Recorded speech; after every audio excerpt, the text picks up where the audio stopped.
Hi there, I'm Nneka Chiazor, and I'm so happy you're here today. You're in good company, a show devoted to bringing out the good so we can all become great. Today, we're going to talk about one angry Black man. Yes, that's right, you heard me, one angry Black man. And joining us today for this conversation is BK Fulton. Joining us today is one awesome Black man, BK Fulton. BK, hey BK. Hey Nneka, hey, thank you for having me. Thank you for being here. So let me share a little bit about you, BK. You're one awesome Black man. BK Fulton is the founding chairman and CEO of Solidify Productions, LLC, a full feature film, stage, and television investment and production company formed in 2017. A bit more about BK. He's written children's books, produced films, and created apps. In 2016, BK led a team of developers that invented Easy Reader, the world's first ophthalmologist-approved digital reading glasses app. I'll repeat that again slowly. The world's first ophthalmologist-approved digital reading glasses app. Did you get that, people? Before becoming a full-time writer, filmmaker, and entrepreneur, BK held senior leadership roles in technology and policy development. He was vice president of the Mid-Atlantic region for Verizon Communications, president of Verizon Virginia, and president of Verizon West Virginia. Prior to Verizon, he was in senior positions with the U.S. Department of Commerce. He held leadership positions at AOL Time Warner and the National Urban League, where he was a fierce advocate for social justice. As a servant leader, he sits on the boards of Norfolk State University, Bon Secours Health System, Town Bank, and numerous civic, social, and business entities. He's from Hampton, Virginia, but lives in Richmond, Virginia, with his wife and twin sons. A belief exemplified in how BK lives his life is, God blesses us all to turn our dreams and ideas into their tangible equivalents. We must have the faith, be willing to do the work, and expect the outcomes. So with no further ado, let's give it up for BK. BK, I just got to clap for you. I just got to clap for you. I do. I mean, I don't even know where to begin, right? Like, you are just one of those men that I look up to, I admire, not just because of what you have accomplished with your life, but how you've gone about your accomplishments and the people you've brought along. Like, in a nutshell, you are a lawyer, an engineer, an entrepreneur, an inventor, a social justice advocate, a champion, a husband, a father, a son, a politico. I mean, are you a doctor? You're an ophthalmologist? Like, what? How are you doing it all? What are you not, BK? Let me start with that. You are definitely one of God's fine creations, if I may say so myself. So, well, thank you. It takes one to know one, so right back at you. Okay, I'll take that. So let's start with entrepreneurship. Okay. You know, what made you decide to become an entrepreneur? Well, when I retired from a wonderful career at Verizon in 2015, I was just 50 years old. I had written my first children's book, Shauna, about my little sister and my relationship with her, and how she, although she couldn't walk or talk, really taught me to appreciate life. And I decided in 2015 that I really wasn't done yet, and that I spent my kind of first 50 years doing what I was trained to do. And now I had an opportunity to spend my next 50 years doing what God made me to do. And so the entrepreneurship seemed like the logical next step for someone who had learned all these things in academia, in my community, and in the corporate world. And I also had some stints in government and the nonprofit sector. So I've worked in all three sectors. And I decided that building a business that told stories about achievement and success would be the next thing that I would do. Achievement, excellent. And I love how you put it. So first 50, what you were trained to do, and then the next 50, what you were divinely inspired to do. Let's unpack a little bit more about what you were trained to do. How did you get on that path? Right. Well, so you started out as an engineer, is that right? I did. In the early 1980s, Virginia Tech became the first college, university in the world to require incoming engineers to buy a computer as part of your standard school supply. And I really, really wanted that computer. So I got in, and my parents spent a lot of money for me to have this, what they called a portable. It was like 47 pounds, monochrome monitor, 2 floppy drives, and 64K for about $6,000. Less than your phone today in terms of capacity and memory and whatnot. But back then, it was a marvel. And I had that tool, and I was in the engineering school, but things wasn't going so well. I was spending too much time playing ball and hanging out with the beautiful ladies at Tech. And occasionally I would go to class. That's not a good formula for success.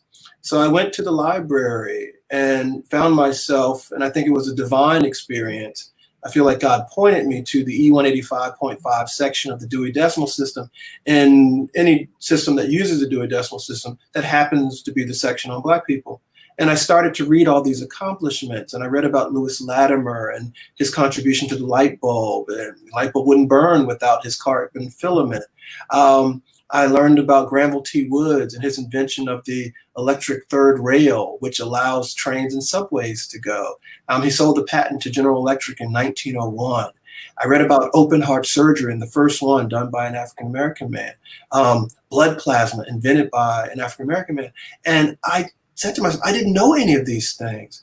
I belong at this school. I can do well here. So I went from the probations list at Tech to the dean's list to the board of directors. So I literally flew in a jet back to the school and would help to govern the school. And so I believe in giving back. And fast forward to today, I decided that, or realized that, if reading about accomplishments, if reading about achievements could turn my life around 180 degrees, then what would happen if I put it on the big screen and I had great actors and actresses and great scripts and great music, and Solidify Productions was born.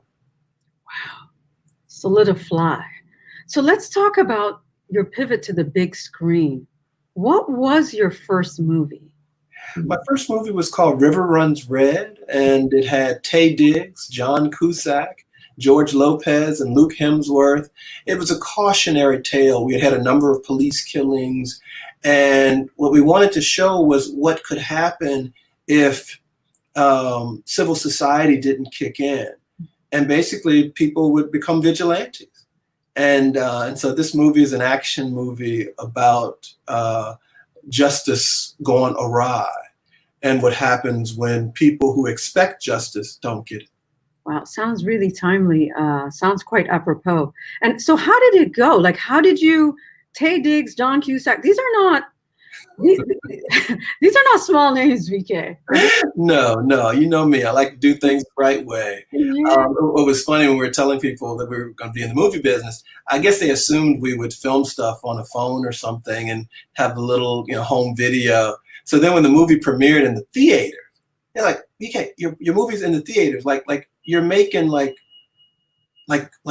real movies with real actors. I was like, well, that's kind of the way it works if you're making real movies. And so it was a little running joke. And you know how this is. Often women or minorities are perceived as doing something a little second rate, or they're dismissed too quickly or too easily.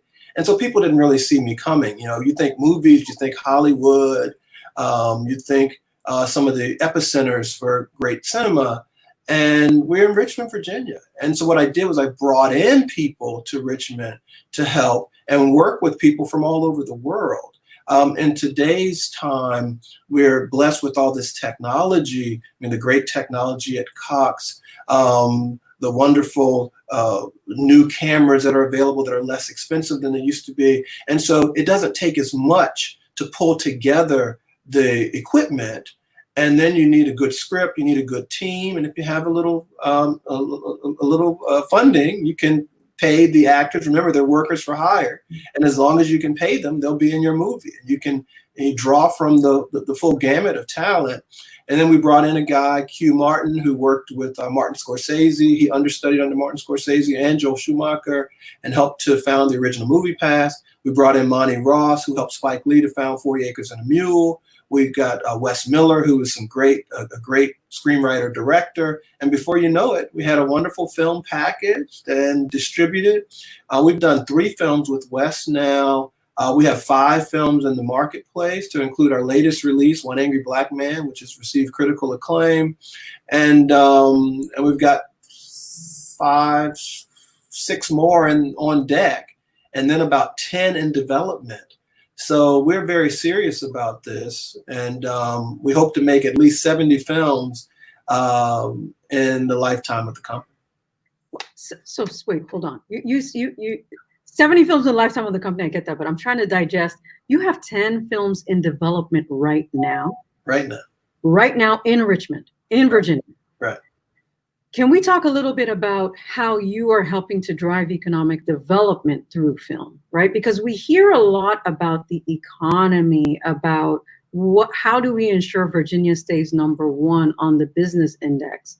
BK, it sounds like you're doing it already. So talk to us about the type of jobs, the type of positions that you envision could become available through the film industry, through you. Are we looking at the next, or even the better Tyler Perry in Virginia? Well, Tyler's done a great job, of course, and I applaud his accomplishments and hope we can replicate. And if we, surpass some of them, that's fine. I'm sure he'll be rooting for us as we're rooting for him. I feel like there's enough room for all of us. And that's one of the lessons, right? That we're not necessarily in competition, but instead, if we work together, we can share these narratives that lift our communities. We are currently, I guess, 5 core members of the team. Then we'll find production crews and we'll add their talent. I mean, a film is typically anywhere from 50 to 100 people working at any given time, as long as there is a project. Now, right now, because of COVID-19, things are shut down a bit, but we had the good fortune of having some films already in the can or in post-production. So they were being edited when things got shut down. And the films that are in development will have to, start back up once we'll get the green light to go full tilt. But as far as the future, we'd love to set up a larger studio. I had my eye on some property in town, and we may acquire some of that. As long as the people go out and support our work and it creates the revenue, then we can expand our programming. I mean, what's unique about what we do is that it focuses on an achievement narrative instead of the stories that women and minorities often are pushed to tell through this prism of sorrows. So you'll get a slavery film or a domestic violence film or a Boys in the Hood type film, and Pookie just keeps getting shot. And I'm tired of shooting Pookie. I want to give Pookie a break, and I want to talk about people like you and people like me and people that have made contributions throughout the history of this country, and those stories haven't been told. I mean, if I had been told in elementary school or middle school or even high school or even college about Granville T. Woods, if I'd have been told earlier, it would have impacted the way I approached school.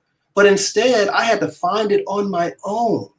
When I went into an engineering class and told the professor, we were talking about Thomas Edison, and I remember, and to his credit, I said, well, what about Lewis Latimer? And he was like, well, what about Lewis Latimer? I was like, Thomas Edison's bulb burned out. He did his filaments with paper, and so they burned out quickly. Latimer came along with the carbon filament, and that allowed the light bulb to burn and gives us the incandescence that we enjoy to this day. And he added it to his lecture, to his credit. So he didn't know either. So what you find out is that we've all been duped a bit and given this incomplete education, and only select stories have been told. The latest book I wrote is called Tale of the Tea, and it's about truth and the ability of honest conversation to heal. And my co-writer happens to be a person of Jewish descent, is a Jewish man, and he's an avid golfer.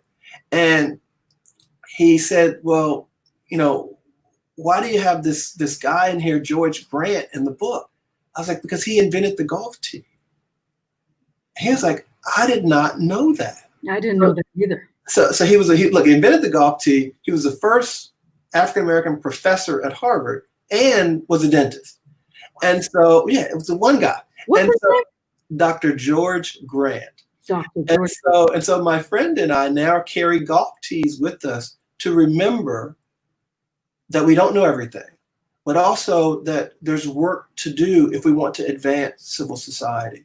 And I think we all have to take a responsibility in that. You know, we're getting older, and so it's less about us and more about our children and our children's children, and what kind of world do we want them to grow up in. And we have an opportunity to create a world where they don't have to worry about going out and being killed by police. They don't have to worry about going out and their vote not counting. They don't have to worry about going out and getting paid less than someone else. We can create that world. Right now in 2020, it doesn't fully exist. It exists in pockets, but we have to make civil society what it needs to be so that our children can be the best version of themselves. And I believe in humanity. I believe in people. I believe each generation has to use the tools of its time. That's why I'm proud of you for doing this show. I really support what Cox is doing to share these good stories. And that's the way that people learn. That's the way that we exchange and share these ideas and get people to reimagine and think anew about what our world can be. We get to create that world. Now, do you think, and I love how you say think anew, right? Because, and you're right, BK, I agree with you. I think we do have that opportunity to create the world that we want to see. Do you think that the media, through film, do you think that we can actually do it? When we're in a space where content is so hyper individualized, do you think we can get there? I do. I'm an optimist, and I'm a person of faith also.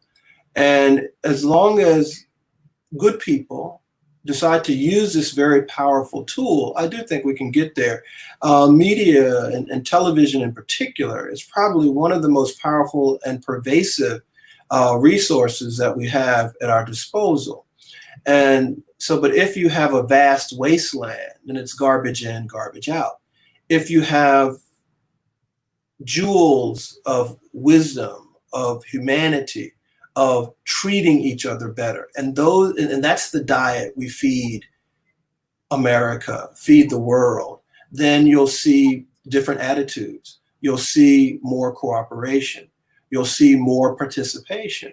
And so that's why we write. That's why we have our TV network on mobile phones and over the top. That's why we do these movies. We're actually going to do an app soon that will allow people to go to all movies just for watching an advertisement, so effectively free. And because I do believe in the power of media and cinema, and then also here's an important thing: art can heal. And art is that place where you go and you can look at something with fresh eyes, look at it from a different angle. And what we want to do with art is heal hearts and heal minds. And it's not threatening. I think that sometimes when you challenge someone's worldview, it's the way they look at things. And so they hold on to it as strong as they may hold on to their faith. But if I can present a new idea in a non-threatening way, in a way that feels normal or feels familiar on the big screen, but now I'm telling you a story you haven't been told. I was pleased to see that one of the Disney companies is going to do a film on Joseph Ballon Chevalier de Saint-Georges. Have you ever heard of Saint-Georges? I've not heard of Saint-Georges. So what if I told you that the champion fencer in all of Europe in the late 1700s was a mulatto? Oh, wow. He was a virtuoso on the violin. Marie Antoinette asked him to head the Symphony of France. Mozart went to France to learn from the greats. He lived in the building where Saint-Georges lived. He was 13 years younger than Saint-Georges. Some of his work after he left France shows some of the style of Saint-Georges. Saint-Georges also created a legion of swashbucklers that fought for France. One of his lieutenants was T. Alexander Dumas, father of Alexander Dumas, who wrote The Three Musketeers and The Count of Monte Cristo. So think about it. The cornerstones of French literature, the influencer of Mozart, and a virtuoso on the violin, and the current on-guard stance in fencing, all from the same black guy, and nobody knows about it. And so those are the kind of stories that you can share in a movie. There are several books about him, but at the end of the day, those stories aren't a part of the narrative. And so there are people that are alive today who walk around thinking that women haven't done some of the things they have done, inventions, et cetera, that minorities haven't done some of the things we've actually done. I mean, Lewis Latimer, so lights.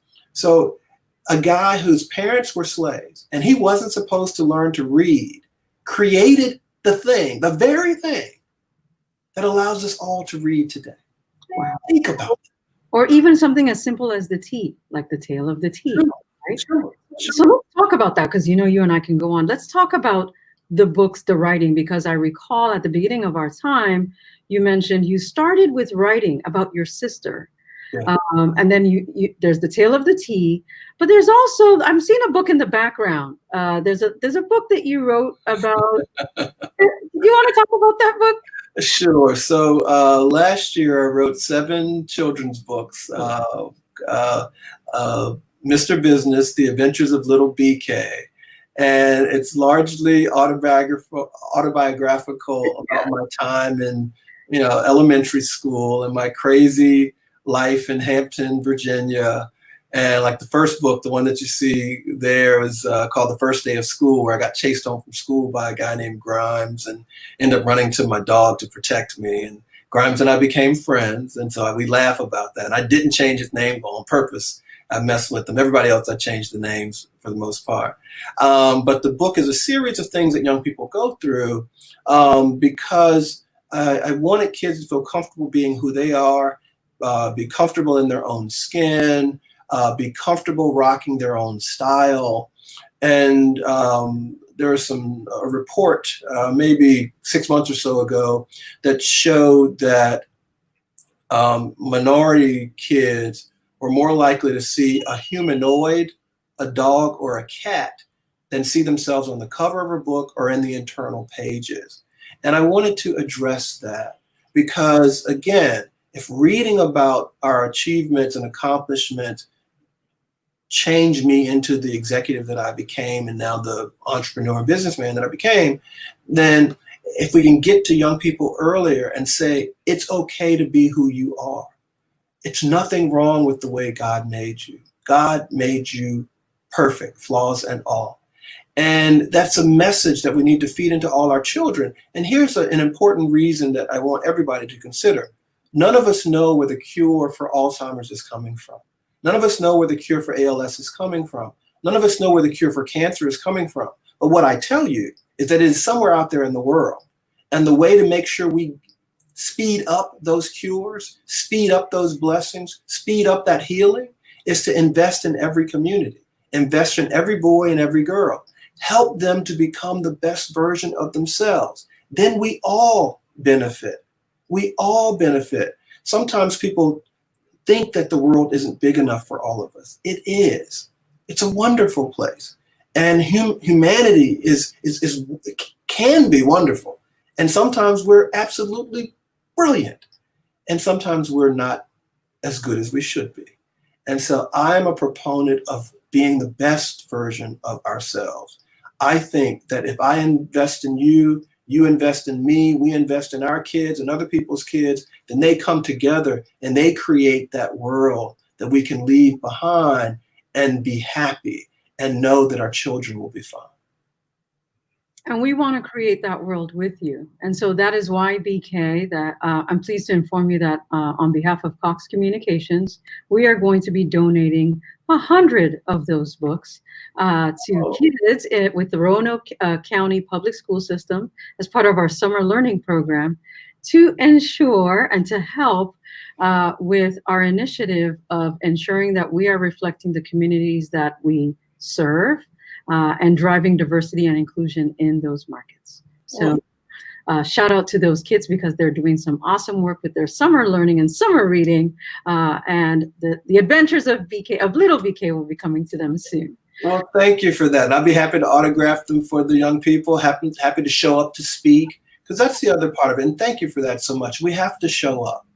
And we were watching a show last night, my wife and I, and a young lady, it's one of those undercover boss shows, and the boss, I think, was Modell's, and he shaved his head, he went all in, and there was this one of his, I guess, assistant managers, maybe wasn't quite a manager yet, and she was homeless. Her kids lived in a shelter for like a couple of years, and they were crying because she was trying to help him to onboard him as a new employee. She didn't know he was the CEO. And we're all in tears watching this thing. It's just last night. And so then at the reveal, he gave her a promotion to manager. We need more people like you, gave her a raise, and bought a house. Wow. $250,000. And then I was just in tears. But think about the beautiful example of that. It happened to be a white guy, happened to be an African-American woman. And so when you really get into the best of us, it sets aside race. It sets aside gender. It says, who are you? What are you about? Your investment in these children says, we believe in you. We want you to have these books, and there'll be some other books. And we want to work with you. In fact, there's a company called Caribou, and all my books are free on Caribou right now, caribou.com. It's an app. It's a video share app, so you can read to kids from anywhere in the world. It's a Time Magazine Best Inventions of 2019. And we make the books available to every military family for free. And during the pandemic, free for everybody. So that's a way for all the kids to get them. And because we believe in people and we believe in sharing. And at the end of the day, if those kids may come back and create something that helps your children or my children, or maybe even me or you, but we have to inspire them. We can't live our lives based on fear. We can't live our lives based on fear of each other or fear. We need good police. We need good elected officials. We need good leaders, national leaders, etc. And we need great companies like yours. And we need entrepreneurs like me to bring our best and to be encouraged. I was going to say that. We need more entrepreneurs, right? We need more little BKs to become big BKs, to become solidifies, so that we can stop seeing Pookie get shot on TV, right? There you go. Amen. So with our last 2 minutes, what advice would you give to someone looking to become an entrepreneur? I would tell them to just do it. I mean, everybody says do a business plan, all this stuff. And I'm a business guy. And so I tend to agree with having a plan. I had a 50-year plan, 30 some years ago.